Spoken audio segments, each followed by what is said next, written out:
The offseason of beefing up the 49ers offensive line continues with the draft pick of a new left guard, Chonkers, athletic, all 2,000 pounds of him over at Pier 39. So maybe jersey number 39.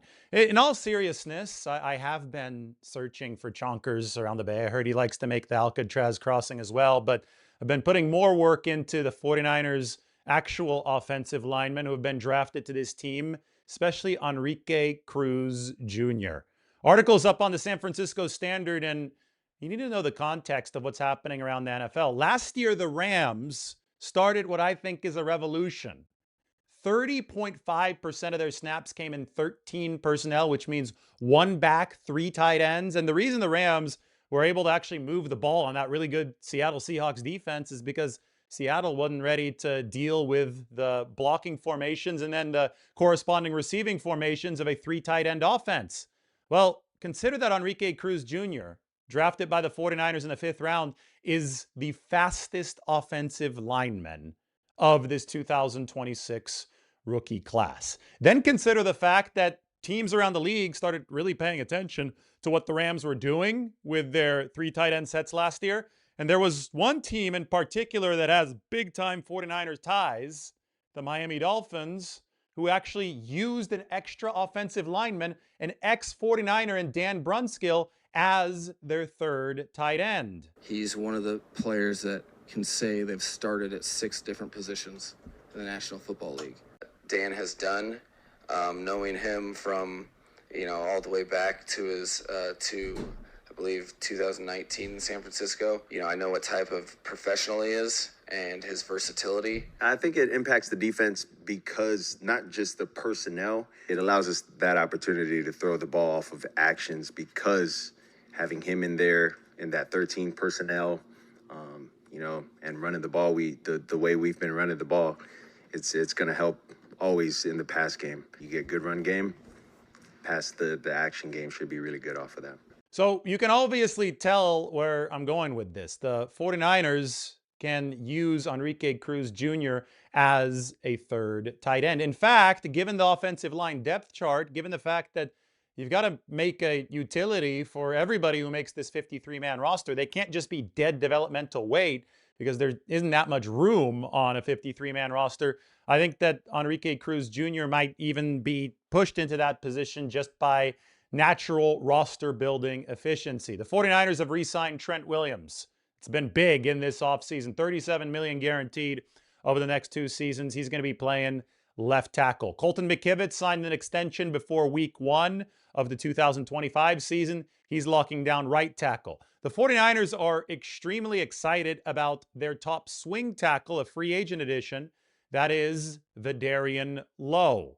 So it is unrealistic to expect somebody like Enrique Cruz Jr. to come in and unseat any 3 of those players in 2026. Yet San Francisco also drafted an offensive lineman ahead of Cruz. His name is Carver Willis out of the University of Washington, and he's going to be slated for a competition at left guard. Plus, Robert Jones, a free agent, has been added to this team. Connor Colby, 7th-round pick of 2025. He already started a few games. He's going to be part of the competition. Brett Toth, free agent added to the interior line. That's a lot of names, and the 49ers don't have a whole heck of a lot of spots to reserve for offensive linemen on their 53-man roster. In fact, most years have seen them carry only 8 on the 53. They might carry 9 and maybe temporarily 10, but Enrique Cruz Jr. would probably pencil in as that 9th offensive lineman for San Francisco, given the crowd ahead of him at the tackle position. So if the 49ers do hold an extra spot for this guy, you have to consider, how is he going to help this team soon in 2026? The answer, I think, lies in the fact that he is tremendously athletic. A 9.85 relative athletic score. The fastest 40-yard dash of any offensive lineman in this draft class at 4.91. Somebody who posted a really, really good season for the University of Kansas, figured things out after transferring from Syracuse, and his ability to move gives the 49ers some very interesting flexibility trying to block out toward the perimeter. The 49ers had the least efficient run game of the Kyle Shanahan era last season. The primary culprit for that was the 49ers' bad perimeter blocking.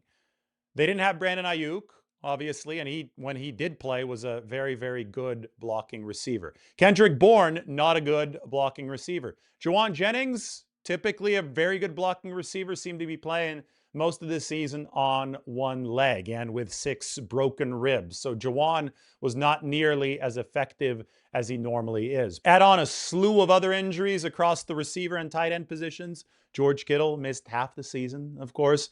And the 49ers just were not able to open the field for their run game outside of the work that their offensive line was doing. And the line wasn't bad last year. I think a lot of people mistakenly blame the offensive line for some of the 49ers' run game lack of explosiveness. They mistakenly blame Christian McCaffrey and Brian Robinson Jr., but it was the perimeter blocking. The numbers show us that it was the perimeter blocking that truly, truly was to blame for the 49ers struggles. Anyway, defenses are figuring out some of these run games, and the way that offenses have taken the counter chess move is through the big mobile blocker, the tight end. That's why the Rams ran that 13 personnel 30.5% of the time.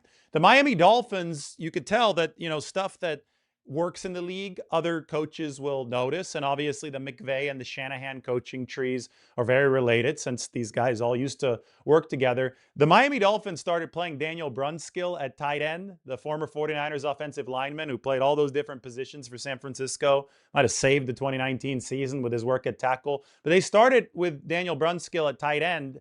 That experiment began in week 8. So it took a few weeks, about half a season of the Rams succeeding running all this 13 personnel for other teams to try to apply the same thing.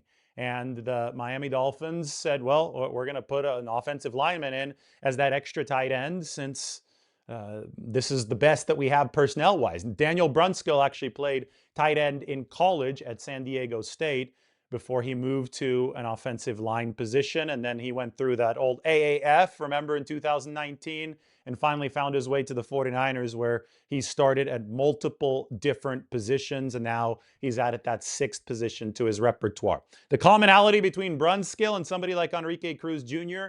is athleticism and speed. If like Brunskill, he played tight end before, he can move. And tight ends are going to be counted on to stretch blocks downfield, out to the perimeter, take on some smaller defenders with their blocking. In fact, because they are a little bit lighter, they are better suited to do some of those things, and that can work in the Kyle Shanahan outside zone system. So I look at the athletic score of somebody like Enrique Cruz Jr., and I see that exceptional speed that goes through all levels, right? The 10-yard split, the 20-yard splits are also really good. One could argue that those are more applicable since football is a game of very short bursts. And yes, a 35-inch vertical, good broad jump, all of that, 2 thumbs up for Enrique Cruz Jr. His arms are slightly shorter than the average length of arm for a tackle. You'd want to see above 34 inches. They're 33.75 inches. So there had been some question about whether or not the 49ers would move him to guard. They're keeping him at tackle because the arms are long enough. It's not like the arm length is alarmingly short, and the speed obviously is absolutely excellent. There was a 49ers offensive tackle. You might remember him. He did play under Kyle Shanahan. Joe Staley is one of the fastest offensive tackles of all time. He was a track star back during high school in Michigan. And then the 49ers drafted him back in the first round alongside Patrick Willis. That was the other first-round draft pick a couple decades ago. He lasted all the way into the Kyle Shanahan era, went to the first Super Bowl of the Kyle Shanahan era with the 49ers, and they were lucky enough to replace him with Trent Williams, who is quite possibly the most athletic overall offensive lineman of all time. So athleticism has been huge for the 49ers. It's enabled them to run the outside zone scheme as effectively as they have. But the line has also had to diversify and will have to diversify moving forward because the league has gotten more athletic defensively. Defenders have gotten generally lighter and faster around the NFL to combat the type of offense that the 49ers have been running, because that has proliferated around the entire NFL. So the antidote to smaller, faster defenses has been larger, more powerful offenses, a reversion back to the ground and pound. And that's why you've seen the Rams not only bolster and beef up their interior line, but also beef up that tight end position. In fact, 21 tight ends were drafted this year, which is the most in NFL history over a 7-round draft. So the entire league is looking at this. Meanwhile, the 49ers, they didn't draft a tight end. They might still sign one. We'll see about that position. But they did sign Khalil Dinkins, a tight end in undrafted free agency out of Penn State. But I think that the surplus of offensive linemen, especially tackles for the 49ers, and the relative dearth of new tight ends, especially considering the fact that George Kittle might miss the start of the season. He's shooting to be back for week 1, coming off the Achilles, but we know that that might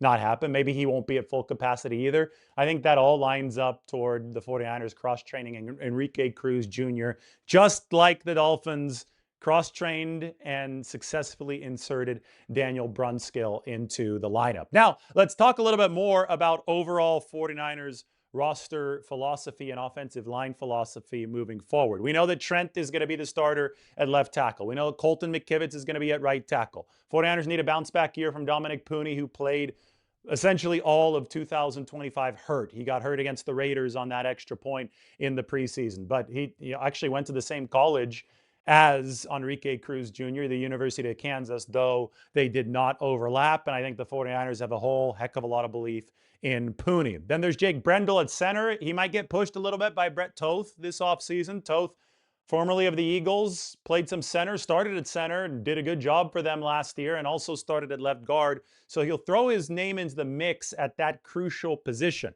I'm going to do a deep dive on what the 49ers might do at left guard over the course of the next couple weeks, because Robert Jones, the free agent pickup, is going to compete there. And so is Carver Willis. We talked about him coming out of the University of Washington. The direction of the 49ers left guard position will be fascinating because of schematics. Somebody like Robert Jones, he's actually a power blocker.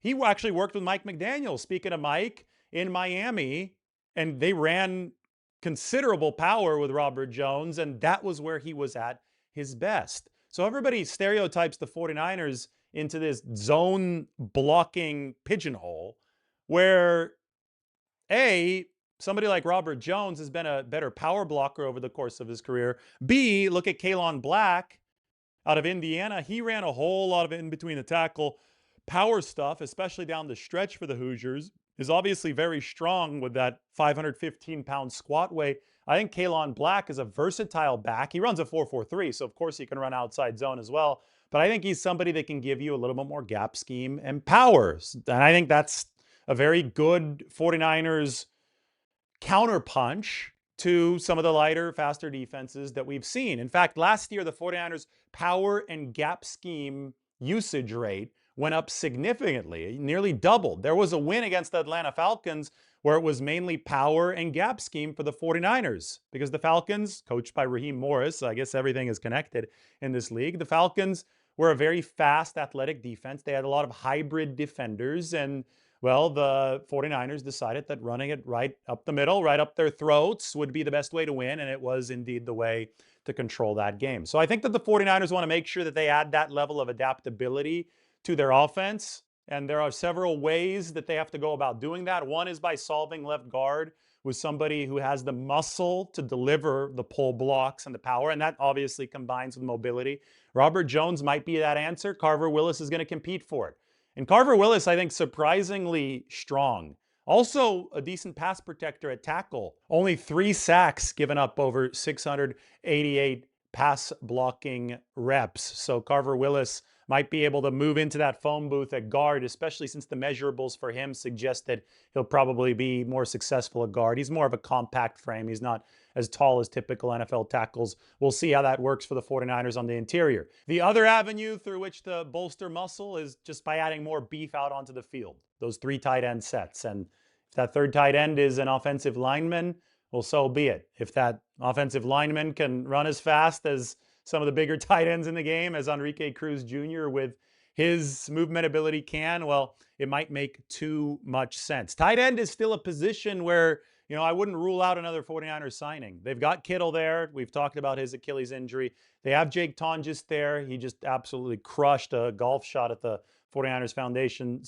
celebrity golf tournament the other day. And hey! 26 swing speed, 337 yards. Let's go. Come on.